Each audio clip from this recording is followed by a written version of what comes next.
available today to attempt to conclude at least the negotiations so that we could then proceed with the plea. Of course, now the understanding, as stated by the state, is that we will then be able to finalize the plea next week, where the matter has been remanded to the 24th of March. Kenyan prosecutors have arrested a local man accused of supplying live ants to foreign traffickers. This as authorities try to stop insects being smuggled out of their country. In a post on X, Kenya's Office of the Director of Public Prosecution said that Charles Mwangi was arrested at the Jomo Kenyatta International Airport court. Police conducted a search of his house and recovered 1,000 unpacked live garden ants, 113 live garden ants packaged in modified syringes, and 503 empty syringes. Prosecutors believe Mwangi supplied ants to Chinese national Zhang Keduk, who was arrested last week at Nairobi's main airport with more than 2,000 live garden ants in his luggage. They also linked Mwangi to a consignment of ants seized in Bangkok on the 10th of March that originated from the Kenyan port of Mombasa, and said he had ties to accomplices in several Kenyan counties. Experts are calling for more community involvement to fight the scourge of TB in South Africa. March marks the TB Awareness Month under the theme, Yes, We Can End TB, led by countries powered by people. According to the World Health Organization, South Africa's multi-pronged efforts have led to a 53% reduction in its TB incidence rate since 2015, while treatment coverage has increased from 58% to 77 since 2020. However, it is still the second greatest killer worldwide due to single infectious agent. A non-profit company specializing in TB and HIV, TB HIV Care, says the cure rate for TB remains low at 83% in South Africa, largely due to socio-economic factors. The Western Cape Province spokesperson Nomzamo Vali explains. TB in South Africa remains one of the leading infectious diseases, and also globally. But in South Africa, we continue to face a high burden of TB, largely linked to factors such as poverty, overcrowding, and also like this high prevalence of TB and difficulty to have it cured, even though treatment only takes 6 months. For any news stories you'd like to share with us, please send us an email to newsroom@channelafrica.co.za or call us at +27 11 714 4459. Channel Africa News, I'm Onele Tsinsi. SABC News. The African Perspective. And coming up in your sports news this hour, FIFA sanctions Nigeria as well as the Democratic Republic of Congo over World Cup playoff, while Emma Raducanu is set to skip the Miami Open due to illness. Stick around for more at 12:30. This is Africa Update, your pulse to the continent. Stories shaping nations and voices driving change. Stay informed, stay connected, right here on Channel Africa, the African Perspective. It is 12:06 Central African Time, and we're coming to you live from Johannesburg in South Africa on Channel Africa from an African perspective. Coming up this hour, a building collapsed in Kenya, trapping people under rubble, and South Africa is hosting a major conversation on language, identity and inclusion as the National Language Summit gets underway.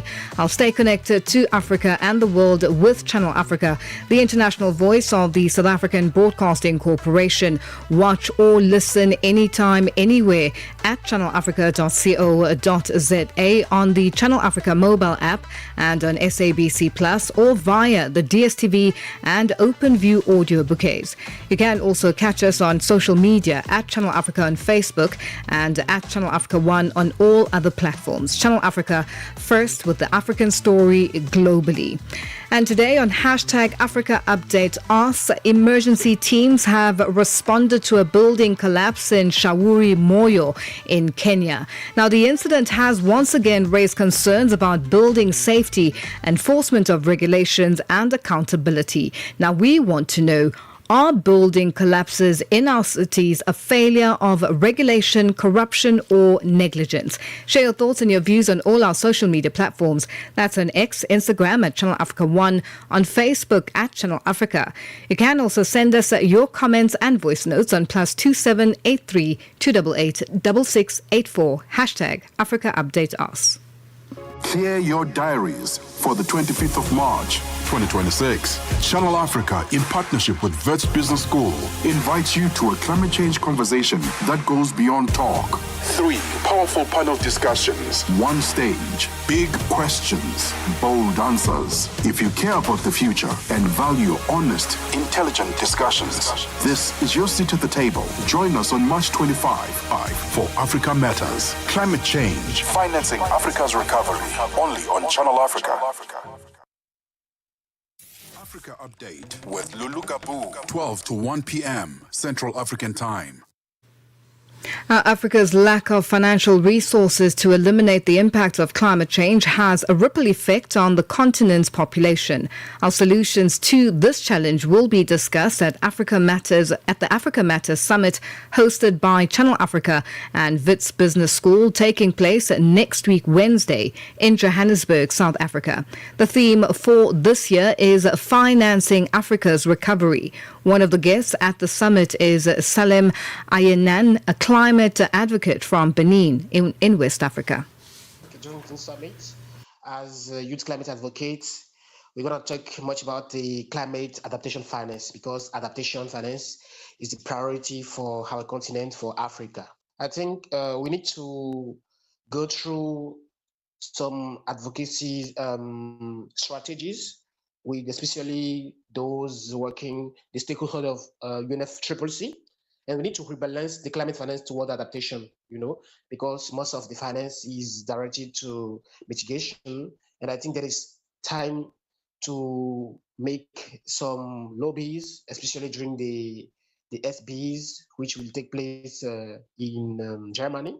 So we still have some time to have some discussions with the different stakeholders, so that at COP 31 in Turkish, yes, things can move on. The issue of lack of finance is not just an issue, but is where the money is going. Sometimes when we were at the period of COVID-19, you see how people react, how governments, everyone was just trying to solve the situation. That's the same thing. Climate change is an emergency also, and I think that we should now realize that it's time to start funding the solutions. And after the political will, we need also to empower those young people that are working in the field. Okay. And that was Salem Ayenan, a climate advocate from Benin in West Africa, who will be a guest at the Africa Matters Summit next week, Wednesday. This March, escape to the Friendship Village for a premium festival experience like no other.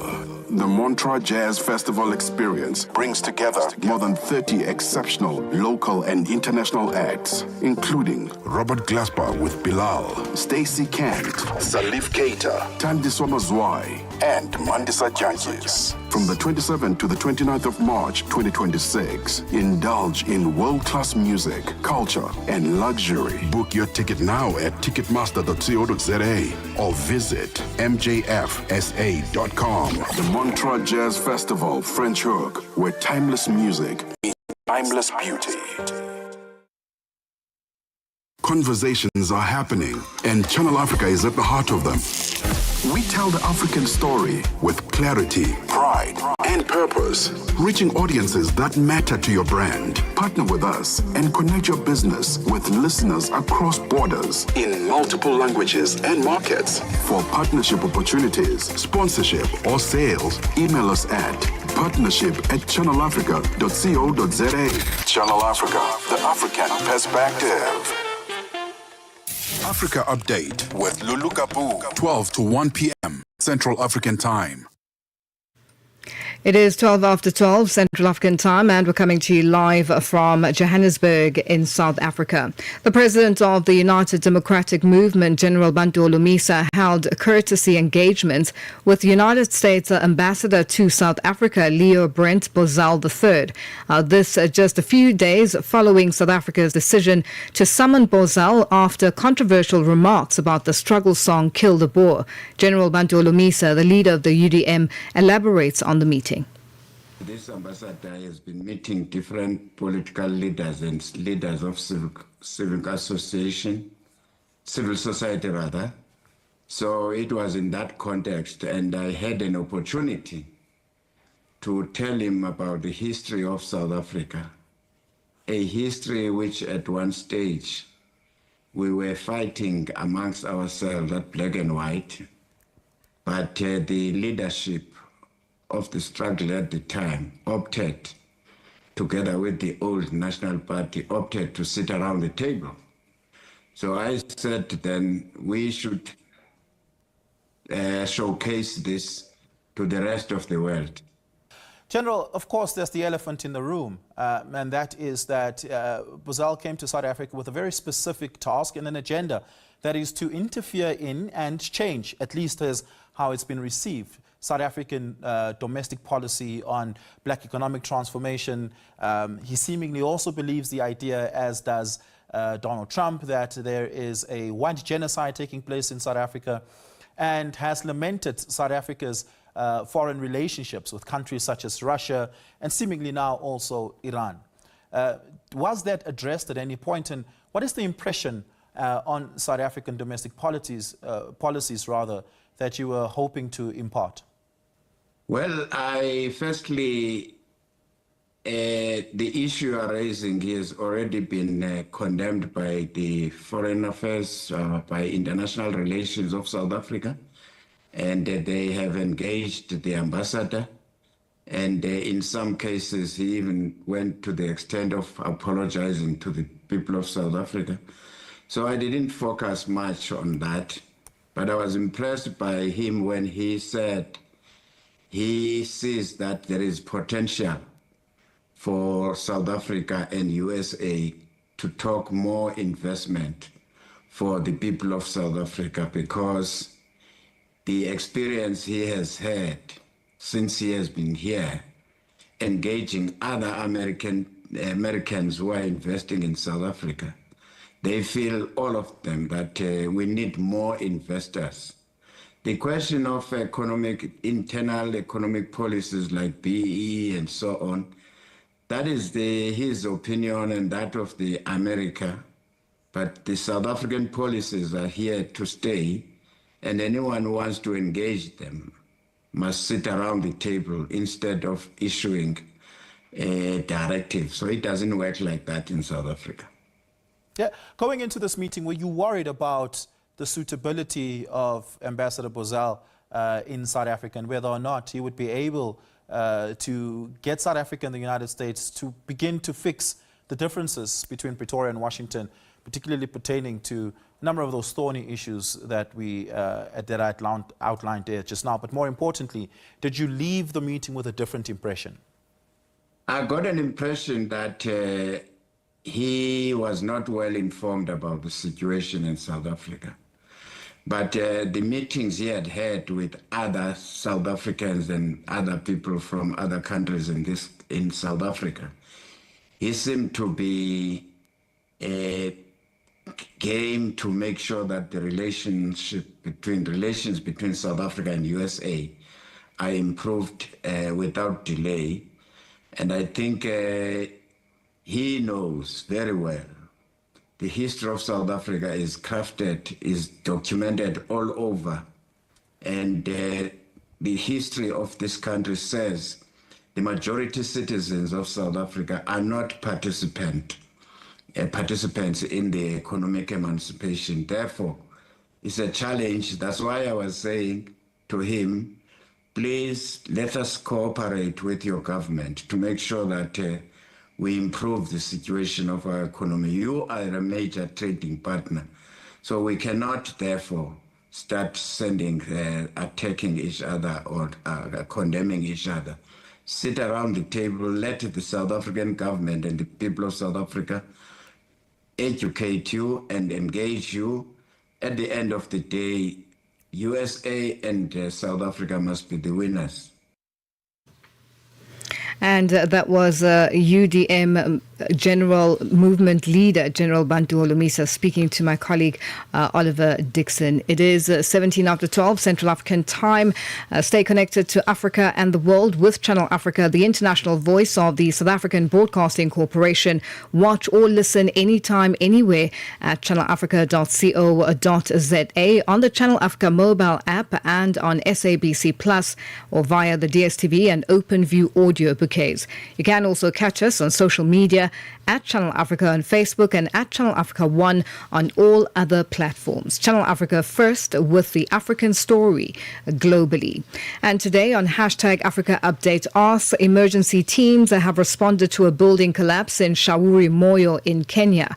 The incident has once again raised concerns about building safety, enforcement of regulations and accountability. We're asking you, are building collapses in our cities a failure of regulation, corruption or negligence? Share your thoughts and your views on all our social media platforms. That's on X, Instagram at Channel Africa 1, on Facebook at Channel Africa. You can also send us your comments and voice notes on +267 83 288 6684. Hashtag Africa Update Us. Darubini ya Afrika na I am Henry Shakif. Inaelezwa kwamba serikali kule visiwani Zanzibar imetangaza mpango mkubwa wa kuweza kurejesha urithi unaoungwa mkono na uwekezaji wa sekta ya umma na binafsi yenye thamani ya dola milioni 12. Unadhani sasa Zanzibar imeamua kujipambanua yenyewe kama yenyewe?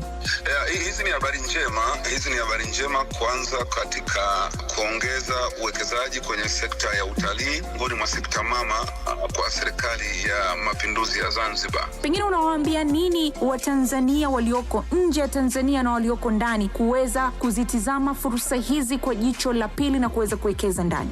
Jambo hili lina mtazamo mpana. Cha kwanza ni aina ya maisha ambayo baadhi ya watu visiwani Zanzibar wamekuwa nayo, na hii ni kutokana na ile colonial legacy, ile kutawaliwa na wenzetu wametawaliwa na masultani.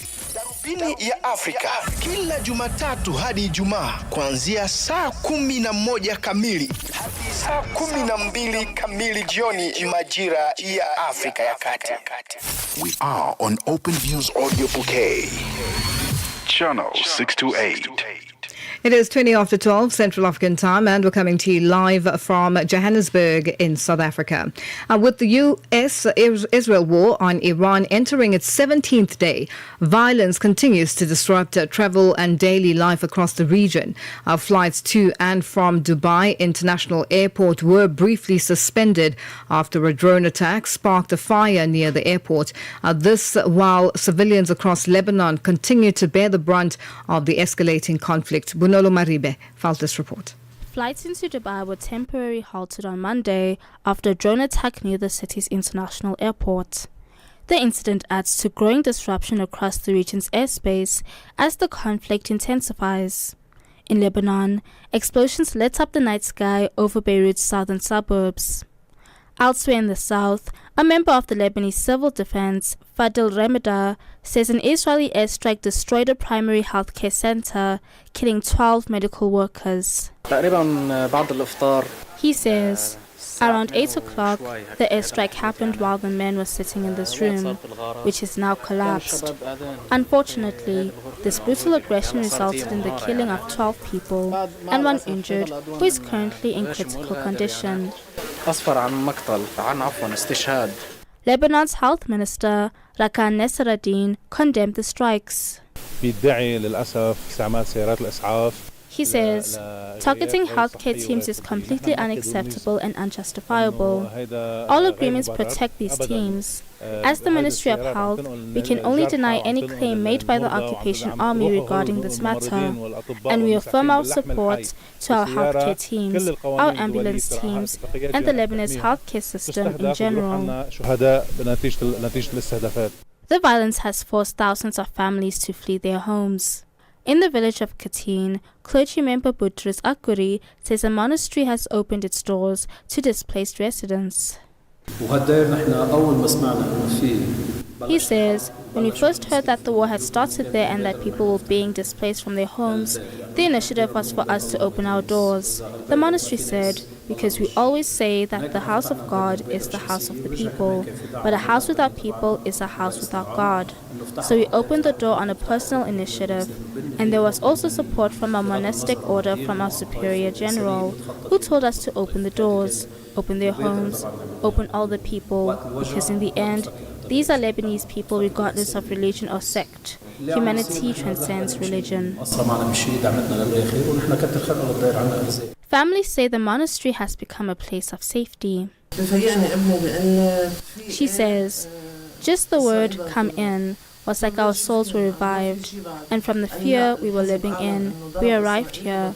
Everyone, and even the workers outside, were waiting to receive us, host us, and welcome us. This is something we will never forget. More than 800 people have been killed in Lebanon since the latest escalation began, and as the conflict spreads across the region, the disruption to travel, homes, and lives show little sign of easing. Bonolo Maribe, SABC News. US President Donald Trump has warned that NATO faced a very bad future if allies fail to support US efforts to secure the Strait of Hormuz. Over the weekend, Trump also called specifically on China, France, Japan and South Korea to secure the strait, with an announcement on a potential coalition of countries to police the waterway expected some time this week. But those details remain slim for now, as allies have taken a very cautious approach to joining the US-Israeli war against Iran. Show Bryce Peace has more. The message from the White House is clear. NATO allies should stand with the United States in securing the Strait of Hormuz, warning of negative consequences were those allies not to acquiesce. White House Press Secretary Carolyn Levitt.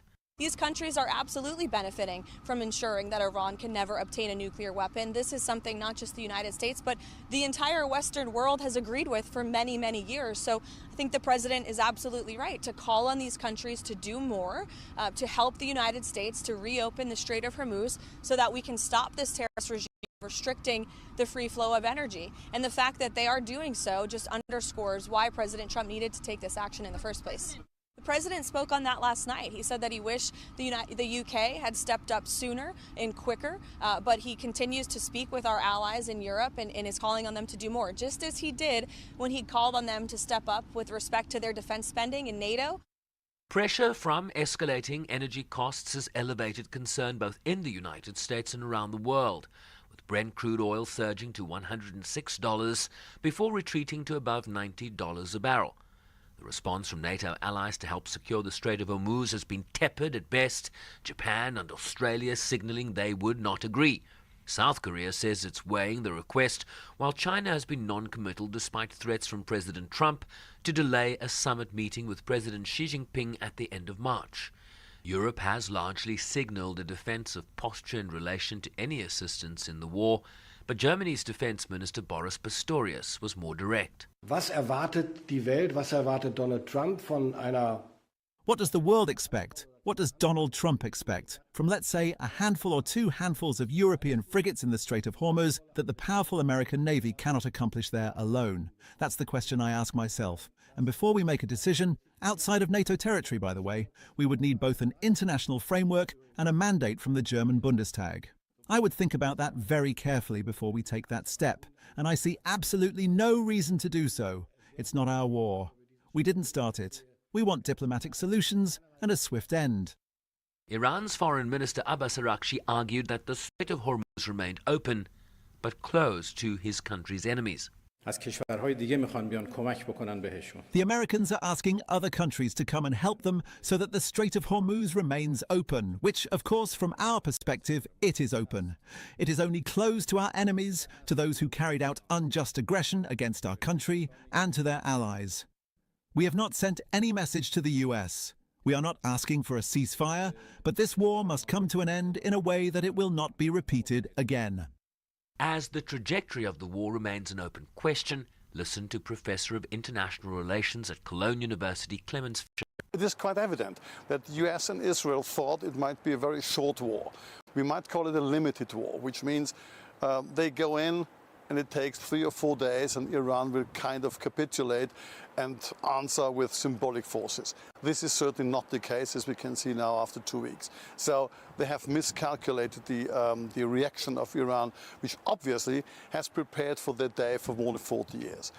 One can, of course, win a war like that militarily, but the costs are rising every single day, not only when it comes to personnel and for money, but in particular the political price will be extremely high because the Americans have lost the myth being the supreme power in the Gulf region. The Cato Institute estimates that the United States has spent some $19 billion on the conflict to date, while more than 2,000 lives have been lost in the region, 1,300 in Iran, over 800 in Lebanon, more than a dozen Israelis, 13 U.S. service members, around 20 deaths in Gulf states, amid tens of thousands of injuries and mass displacement, as calls for a ceasefire take a backseat to the continued military escalation. I'm Sherwin Bryce-Pease in New York. Today we're asking, are building collapses in our cities a failure of regulation, corruption or negligence? This is on hashtag Africa Update Ask, with emergency teams having responded to a building collapse in Shauri Moyo in Kenya. Now, the incident has once again raised concerns about building safety, enforcement of regulations and accountability.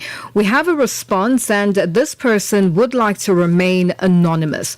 And they're saying the collapse of buildings in most African countries is as a result of poor workmanship due to corruption. When contracts are awarded, some senior government officials usually want to have a cash before the project is executed. Now, the contractors also siphon a lot, and at the end of monitoring, monitoring becomes a by-the-way thing, as they now know that resources were looted. And for example, we have roads like in Zambia that took the minister to discover that they were not correctly done yet. We have responsible officers on the ground, such as the road development agencies. So corruption hinders good work as it lacks monitoring and accountability. This is a response to our question today on hashtag Africa Update Ask, and this person would like to remain anonymous. So if you'd like to hear your comments and your thoughts and your views on our platform, just send us your responses on all our social media platforms. That's on X, Instagram at Channel Africa 1, on Facebook at Channel Africa. You can also send us your comments and voice notes on +2783 288 6684 hashtag Africa Update Ask. It is 12:30 and our news headlines up next. SABC News. Headlines. The African Perspective. Thank you, Lulu.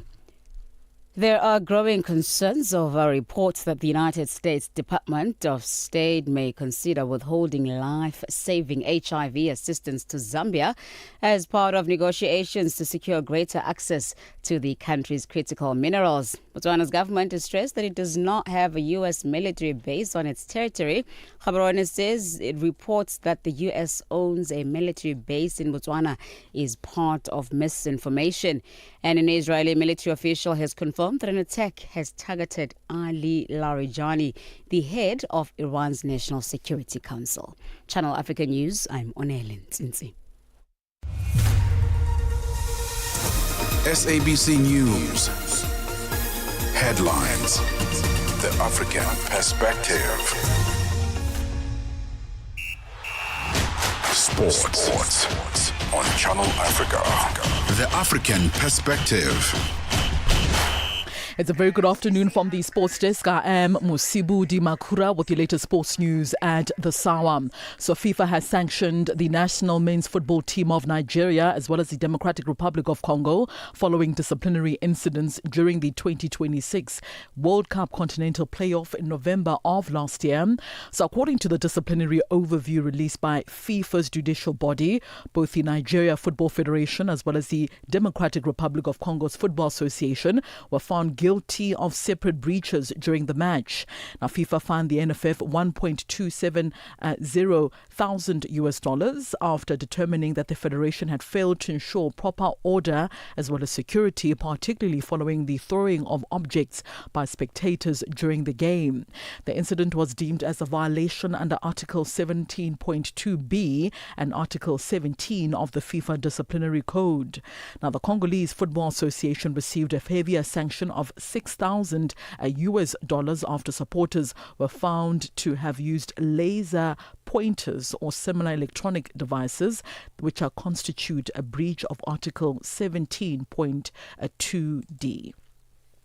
Back home now, Walter Steenbok, the former technical director at the South African Football Association, has explained why he pushed hard to establish structured coaching education during his tenure, an initiative that has since benefited several coaches in the Premier Soccer League. Now, Steenbok said the goal was to ensure that local tacticians obtained the necessary qualifications aligned with CAF standards. Although the initiative initially faced resistance, Steenbok said building a formal pathway for coaches was not optional but essential for the long-term growth of the game. The coach education part was, for me again, was personal. You know, it was so personal. Like I said, I come from the SAFA structures. I know what it means to have a coach who's not qualified. You know, people do frog jumps. I mean, even last season, you have a player collapsing. It was too personal, especially for the... So for example, when we put up the coaching framework to address the challenges, we did not only look at the PSA, you know, we look at across the whole spectrum. Steenbok also insisted that there was a desperate need for coaches in the domestic league, to catch up with the rest of the world. To be able to be a modern coach, you got to make sure that you adjust and you adapt to the international, to the modern trends. So that's why for me it was no brainer, you know. Yes, at CAF level, for example, at inter-club competitions, you need a CAF B, a CAF A, you know. And of course, it was an embarrassment for coaches who have been coaching for 25 years. On to tennis news now. Former US Open champion Emma Raducanu has pulled out of the Miami Open as she now continues a recovery from illness, with the WTA having confirmed the news on Monday. Now, the British number one Raducanu, who enjoyed a run to the quarterfinals in Florida just last year, has been given a bye into the second round. The 23-year-old has struggled with form and fitness issues since her only Grand Slam triumph as a teenager at the New York back in 2021, and has also worked with a string of different coaches with little success since her Grand Slam success. And finally, in some golf news, Phil Mickelson will make his Live Golf debut this week in Johannesburg in South Africa. Now, the High Flyers GC confirmed the return of the captain, with a post declaring Cap is back. The 55-year-old missed the first 4 events of 2026 due to family health matters, but rejoins the lineup for the league first tournament on African soil at the club at Steyn City.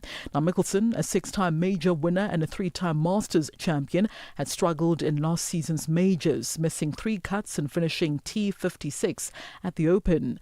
Now, his comeback comes amid speculation over whether he will feature at Augusta next month. And that's a wrap from the Sports Desk at the Sawa. For any sports stories you'd like to share with us, do remember to send us an email to newsroom@channelafrica.co.za or call us on +27 11714 4459. For Channel Africa Sport, I am Musibudi Makura. Sports on Channel Africa. The African perspective. Africa, voici Abedi. Oui, c'est moi. Abedi est un passionné de musique dans l'âme. Il a un goût pour toutes sortes de musique et passe ses journées à écouter Channel Africa. J'aime beaucoup la musique africaine. Ok. Devinez quoi? Channel Africa veut aider Abedi et les mélomanes du monde entier à découvrir encore plus de musique incroyable. C'est pourquoi Channel Africa appelle les artistes africains à soumettre leur musique. Chers artistes, n'oubliez pas de nous fournir toutes vos informations pertinentes à l'email adresse musique@channelafrica.co.za. Les soumissions sont votre chance d'être entendues, mais elles ne garantissent pas une playlist. Toutes les soumissions seront soigneusement examinées pour voir si elles répondent aux exigences de notre station. Channel Africa, la perspective africaine.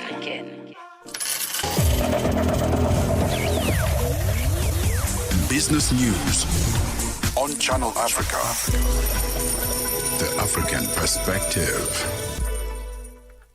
Good afternoon, and our first look at the business news this afternoon. The South African Municipal Workers Union is holding its 13th National Congress in Mbombela, the Mpumalanga province. During this 3-day Congress, the delegates are expected to elect new national leadership and discuss key issues. ANC Secretary General Fikile Mbalula and SACP Deputy General Secretary Madala Masuku are expected to address the delegates after the Congress has been officially opened by SAMU's President Nelson Mokgoto. South Africa's Public Works and Infrastructure Minister Dean McPherson says government infrastructure projects can play a key role in driving economic growth and job creation while reducing the state's reliance on costly office leases. He addressed the media after a walkabout at 85 Anderson Street in Johannesburg this morning, where a $4.9 million redevelopment project is underway to house the city's new deeds office. The project, which is currently 78% complete, forms part of the government's broader plan to revitalise the Johannesburg inner city. McPherson says the state's bill for leasing property is excessive. SOEs and other entities do not need to be occupying these hugely expensive leases across the country. We currently spend 6 billion rand a year, every year, on leases. I would much rather be spending that on new construction projects, and I'm pretty sure that the construction industry would much appreciate us spending that kind of money. Would you guys appreciate that? Yes. Okay, great. All right. The controversial Marang Estate development and surrounding land in Mahikeng in South Africa's northwest province are expected to be finally handed back to the Mahikeng local municipality. The beleaguered development, which was initiated following the dubious and illegal sale of the land by the municipality, stood as a white elephant after the construction was halted due to a plethora of irregularities. The land was initially sold for $9.5 million, but the municipality only received a payment of $317,000 for the land. Despite the irregularities in the sale, government invested $3.4 million for failed construction of 2,400 units. Johnny Ngwane is a spokesperson for the Mahikeng local municipality. The National Prosecuting Authority, NPA, will on Wednesday hand over a land that was illegally sold by the then municipal manager.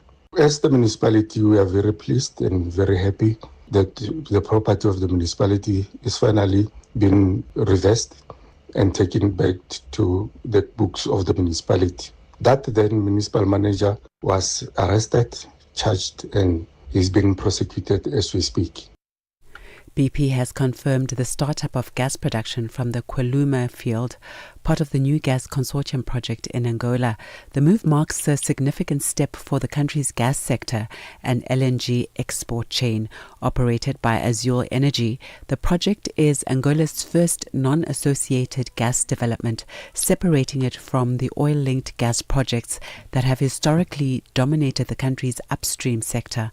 Initial output from Kweluma is expected at 150 million standard cubic feet per day, with production set to rise to 330 million standard cubic feet per day by the end of 2026.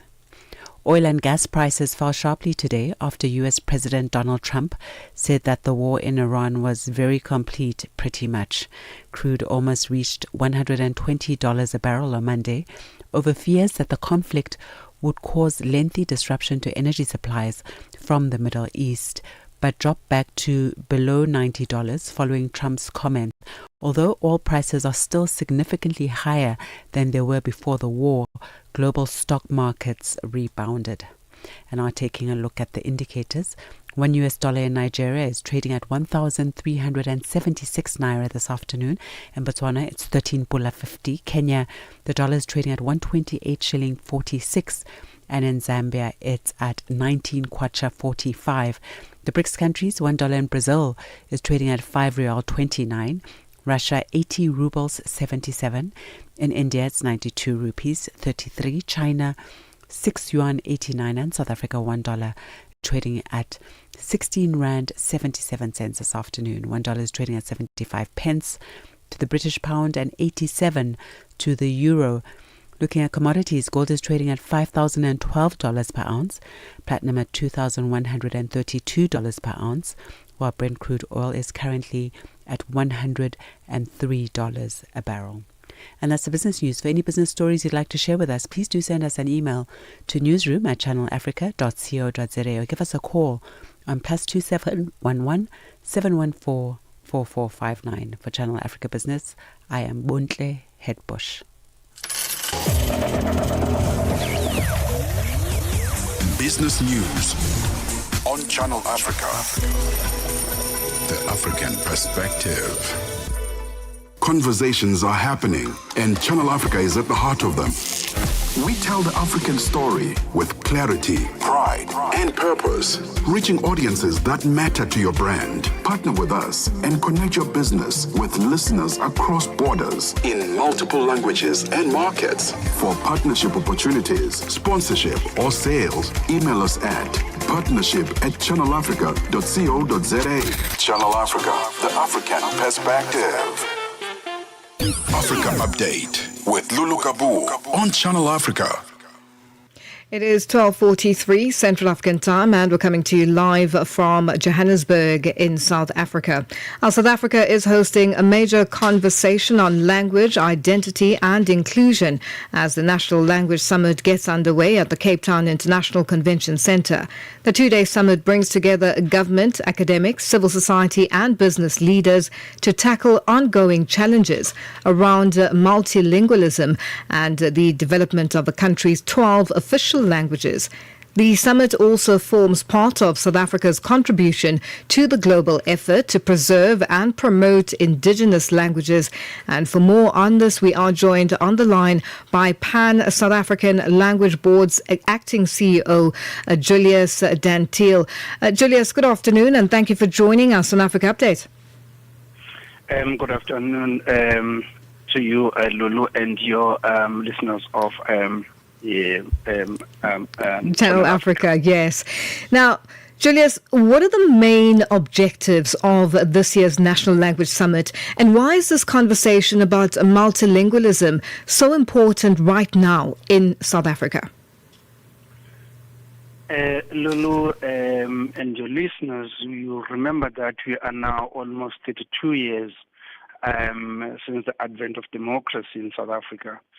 And our constitution in the preamble talks about two critical things that are related to language, but also taking into cognizance that language cuts across a human life. One is it starts by saying we recognize the injustices of the past.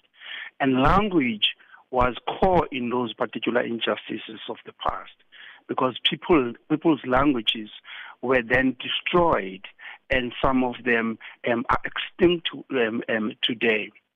The second one is in the preamble of the Constitution, it talks about improve the quality of life of all citizens. And it goes on to talk about freeing the potential of every person. Now, immediately, that is the Constitution of South Africa that says that. Once you want to see that to free the potential of a person, language becomes crucial because the potential of a person is innate and is naturally within that particular person. So the timing is that over the 3 decades, we have seen the movement and the shift from bilingualism, where English and Afrikaans were the only official languages, to a multilingualism.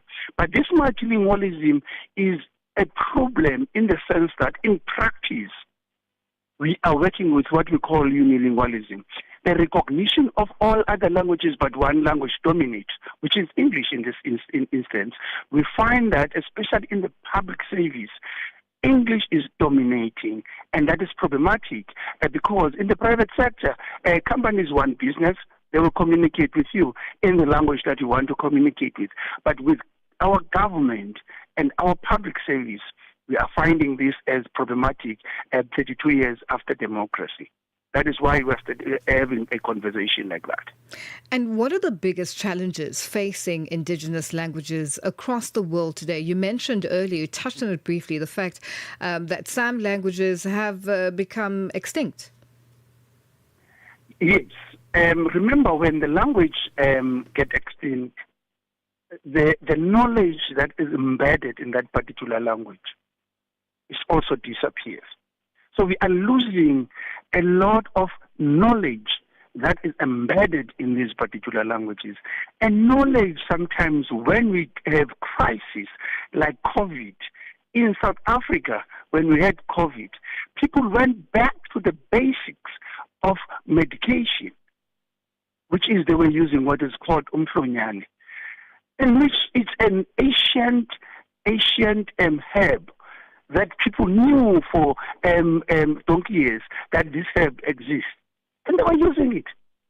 So there is that trend that you see once people feel that there is inadequacy that is coming from the modernization.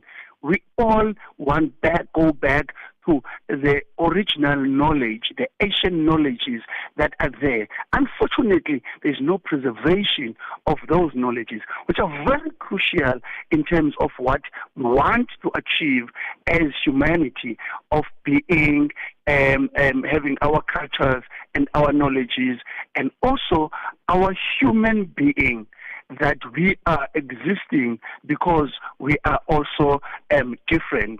And in our difference doesn't mean that we are not equal. So the issue of inequality and the dominance of certain languages becomes a problem, because when you marginalize a language, you marginalize the native speaker of that particular language. So this is combined in every aspect of it, because the law, as I said, when you are born into law and language and into a piece of land. And when you die, you will die through a language and the land and the law. So these three triple L's are crucial for us to really look at the issue of equality. And once you start to test the three of them, you'll find the issue of inequality and marginalization. And these marginalizations need then to be dealt with, and we're dealing with them in this instance in terms of the language. And how does the summit align with the International Decade of Indigenous Languages? And, you also touched on the issue of preservation. How does South Africa learn from other countries when it comes to language preservation? Yes, it aligns greatly on that, because that is probably, I would say, that called the questions from some of us to say, but if we want to develop our languages and we want to use them, we need then to look at what are the other international practices. And through the International Decade of Indigenous Languages, we learned that we need to take steps in the preservation, in the revitalization, and also in the use of these languages. As Pan-South African Language Board, as far back as 1999, we published a position paper that was arguing that you will never be able to develop a language that you are not using. And you cannot use a language that you're not developing, because language needs to be developed in order for it to be used in the present and the current context in which we are living in. So it's not a first point to say, let's have a preservation and then the development and then the use. No, you can't do that. because the minute you delay those processes, the minute that knowledge disappears, that is embedded in the older generation. And that transmission from one generation to another generation, we already observed in South Africa that with the Khoisan languages, there are a number of them that are extinct, and there are a number of them that are facing extinction because of the lack of transmission from one generation to another generation. And one of the recommendations that we're putting forward is that these languages must be taught in schools. They are not taught in schools at the moment, which means you don't have a massive transmission from the current generation that can speak some of the languages, Nama, Ngu, Kuntali, and Kwedam. Well, Julius, because of time, unfortunately, we are going to have to leave it there for today. Thank you for joining us on Africa Update. That was Pan South African Language Board's acting CEO, Julius Dantil, joining us on the line. The whole population of Africa has been shocked to the depth of its soul. For 60 years, Channel Africa has been the voice that connects the continent, telling our stories and sharing our vision with the world. This year, we mark 6 decades of broadcast excellence. 60 years of stories, sound, and connection. 6 years of African conversations that matter. This is 60 years of broadcast excellence. Rooted in Africa's heartbeat and looking boldly into the future. Join Channel Africa as we celebrate 60 years of broadcasting. Still strong, still vibrant, and still giving you the African perspective. Channel Africa. Broadcasting in 5 different languages, connecting the continent. This is Channel Africa, the African perspective. We say a happy Tuesday to Deborah Lukuleni of the Upside team. What's coming up today? Happy, is it Wednesday? Tuesday. Happy Tuesday, Lulu Gaboo. Here's what's coming up on the Upside this afternoon. We talk about the growing crisis as we see a lot of unregulated aesthetic procedures, leaving patients facing serious medical complications. We discuss the red flags that you need to look out for. And then we have a conversation with our friends at the Brahma Kumaris who are saying rest is no longer a luxury, but necessary for responding to modern day pressures. And then our final conversation this afternoon, we talk about female leadership in motorsport management. That's all coming up on the Upside. As the Upside coming up at the top of the hour with Tebogo Lekuleni and Matseko Musito. Now, emergency teams responded to a building collapse in Shauri Moyo in Kenya, where an unconfirmed number of people were feared trapped under the rubble. The incident occurred in the Blue Estate area, reportedly near structures that were being demolished on riparian land. For the latest on the situation, we are joined by Joram Oranga from the Kenya Red Cross. Joram, good afternoon, and thank you for joining us on Africa Update. Good afternoon, Tracy, and thank you for having me. Joram, you're live on Africa Update. You're speaking to Lulu. Now, what is the latest information you have about the building collapse in Shauri Moyo? Thank you, Lulu. This was one of the unfortunate incidences that we have yesterday. A collapsed structure that trapped about 10 people, and we managed to respond with multi-agency team. And we managed to rescue 6 out of the 10. Unfortunately, we had 4 fatalities. And what challenges did the rescuers face at the scene, together with the emergency teams there? The biggest challenges that we had is that we had such a big surging crowd that was able to also interfere with the rescue operations. And then in terms of equipment, for us to be able to quickly rescue the people that were trapped. But fortunately enough, the team was able to rescue 6 out of the 10. But unfortunately, 4 succumbed. And those who were rescued and are still, facing injuries and emergency care, what is the status of injuries and fatalities you've touched on? But the injuries, what are you seeing there? In terms of those who are injured, we managed to evacuate them to the nearest health facilities, and currently they are getting medical attention, and we are very optimistic that they will recover very soon and be able to be discharged. And what about the survivors? You know, the people who, were around that area as it happened, and who got lucky and were not, trapped under the rubble. What is their situation, and just affected families? Have you been in contact with them, and what is their reaction and their response? This was government operations, and all the other people that are within that area have been advised to evacuate. And this is part of the wider floods mitigation strategies that the government has put in place, because most of the inhabitants there are living closer to the river, and we are experiencing quite a lot of flooding currently, and it is posing a lot of risks to properties and lives. So people are being encouraged to actually move from the riparian area. And Jerome, just as we wrap up, do we know what may have caused the collapse, and are there concerns about other nearby structures? From the report we have is that there was an ongoing evacuation, and most of the people there were rushed to try and salvage some of the scrap metals, and that is what contributed to the collapse of the structure. And has there been any reaction in terms of, government and how this unfolded? The government has taken charge of the area, and currently they are making sure that the area is safe and people are evacuated to safety. So the government is really in charge of the area, and we are not expecting to see this kind of situation happening in the near future. Well, Jerome, thank you for joining us on Africa Update. We are going to leave it there for today.